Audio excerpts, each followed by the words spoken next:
ভুনা করেছি সেটা। আর বোম্বাই মরিচটা কিন্তু আমিই খাবো, কাউকে দিব না। কারণ আজকের রান্নাটা হবে ঝাল, ঝাল সাথে হবে একটা সুঘ্রাণ।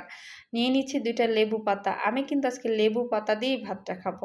কেউ কখনো লেবু পাতা ভাতের সাথে খেয়েছেন কিনা কিন্তু কমেন্ট করে জানাবেন। আমি ১ম এ নিয়ে নিচ্ছি বোম্বাই মরিচ, সাথে নিচ্ছি লইট্টা মাছ ভুনা। আর এভাবে লইট্টা মাছ ভুনা করলে আমি বলব আপনি ১ থালা ভাত খেয়ে ফেলবেন শুধু লইট্টা মাছ দিয়ে।